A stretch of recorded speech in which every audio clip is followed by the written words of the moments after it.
Okay, we're doing hard lines for the cooling system on this. I love doing these.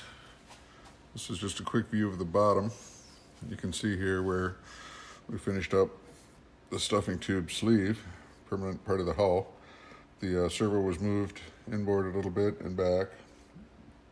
And these are just slots. They're about 3/8 from the transom and a little squared off in the front right now to fit the tubes through until they're epoxied, rounded in the back. But you want to get them back as far as possible. I like that radius to be touching the transom, which is as far back as I can go. This is the bender I use. It's just a small tubing bender. You can get almost anywhere. I think Harbor Freight has them for about $7. But you do need to polish the middle groove to bend the 3/16 aluminum tubing that's outside diameter and thin wall. I like to buy it in 3-foot lengths because the 12 inch is typically too short for almost everything. So let's get this flipped over.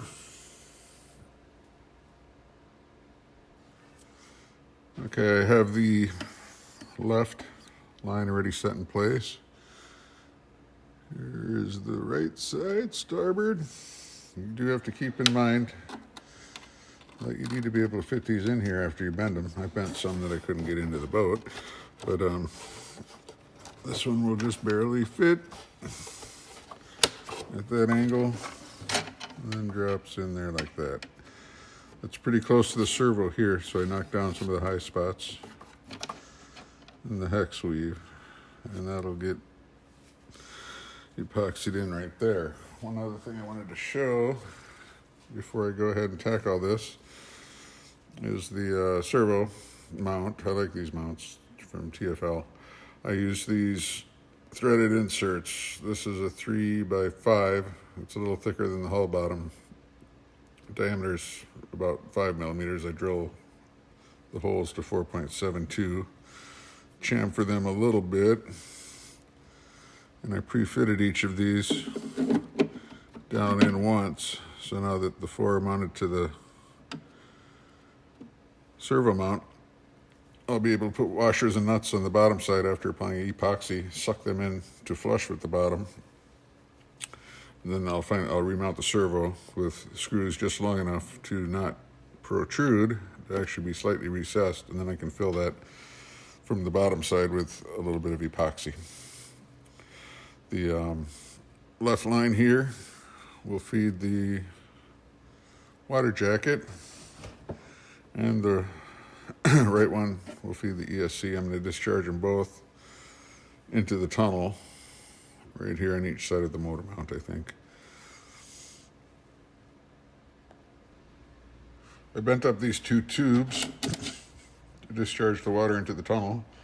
This one will be on this side here, actually like this. We'll pick up the water off the cooling jacket. This one over here will be right about there, and we'll connect to the discharge on the ESC. These two holes mark the center of my slots. So we'll flip this over and then elongate those into slots. Okay, I just start with a couple slightly larger drill bits. Open it up and start angling it.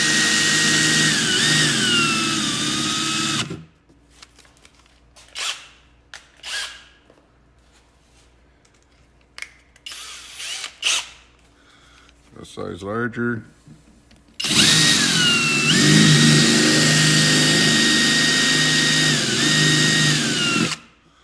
Still well under 3/16. Now I'll just finish it up with this cutter I recently picked up, and it works fantastic.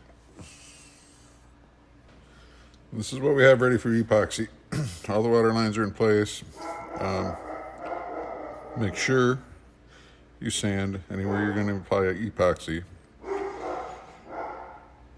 Carbon fiber is not rough enough for epoxy to stick to, so you'll notice this is all sanded. I'll also sand wherever I'm going to tack these along their length. get that ready. Everything's tacked now, braced with little scraps of wood. So that'll set up for a bit and then we'll finish it up.